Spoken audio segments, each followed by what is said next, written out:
Тбилиси стал точкой, откуда началась моя Грузия. Сначала это город над долиной, где Кахетия уходит к Кавказу. Потом Мцхета, церковь Джвари над слиянием двух рек. Старые крыши, дворы и балконы Тбилиси. И вечер над Курой, уже как возвращение.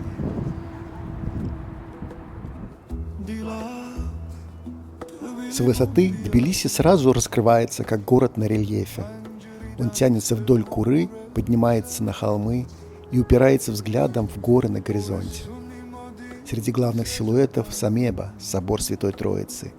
Его осветили в 2004 году, и сегодня это один из самых узнаваемых символов современного Тбилиси.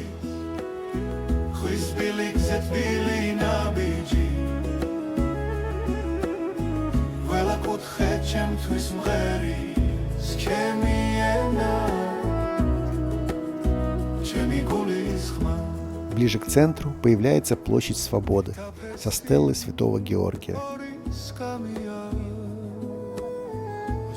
Потом снова Кура, река, без которой невозможно представить этот город. У старого Тбилиси свой ритм. Сначала взгляд цепляется за Нарикалу, крепость над историческим центром. Потом город раскрывается ниже. Черепичные крыши, дворы, лестницы, узкие проходы.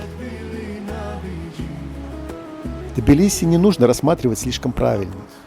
По нему надо просто гулять, сворачивать без плана, смотреть наверх и любоваться резными балкончиками. Его название связано с теплом. Грузинское слово «тбили» означает «теплый». Это напоминает о горячих серных источниках, вокруг которых, по легенде, и возник город. А всего в 20 километрах от Тбилиси Мцхета, древняя столица Грузии. Над ней стоит церковь Джвари. По-грузински это значит «крест».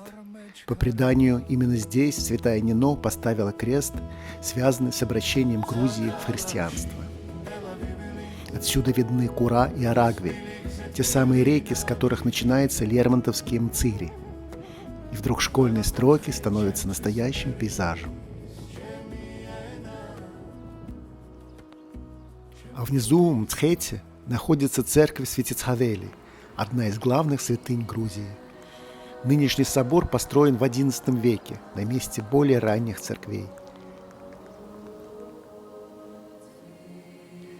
Самая известная легенда связана с хитоном Христа. По преданию, реликвия была захоронена здесь, а из этого места вырос кедр. Из его дерева сделали 7 колонн для первой церкви. Одна из них, по легенде, поднялась в воздух и вернулась только после молитвы святой Нино.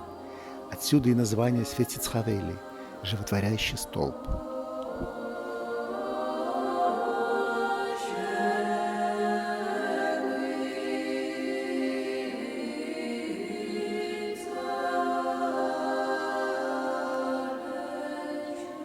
А снаружи Мцхета провожает дождем.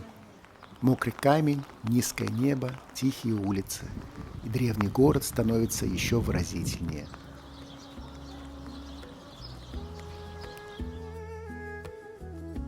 Дальше Кахетия. В Сигнахи из Тбилиси реально съездить одним днем. Маршрутки идут от метро Самгори на Втлуги. Расстояние около 115 километров. Дорога занимает примерно 2–2,5 часа.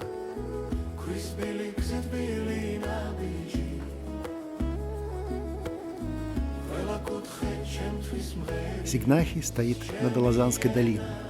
Это уже винная Грузия. Здесь особенно хорошо понимаешь, почему страна так гордится своей винной культурой. Археологические находки показывают, что виноделие на территории Грузии существует примерно 8000 лет. Но Сигнахи – это не только красивый вид. Это еще и город-крепость. Его стены и башни напоминают, что Кахетия веками жила на перекрестке дорог, торговли и набегов. Поэтому Алазанская долина здесь воспринимается не просто как пейзаж. Это земля виноградников, старых поселений и Кавказа на горизонте. Телави – короткая, но важная остановка в Кахетии. Это не обязательно город для долгой прогулки, но он связан с именем Ираклия II, одного из самых известных грузинских царей XVIII века. В В Тель-Авиве находится его дворец-музей. Поэтому даже если у вас всего несколько минут и только панорама на крыше, горы и памятник царю, это все равно точка с историей. Тель-Авив напоминает, Кахетия – это не только вино и виды, но и царская память Грузии.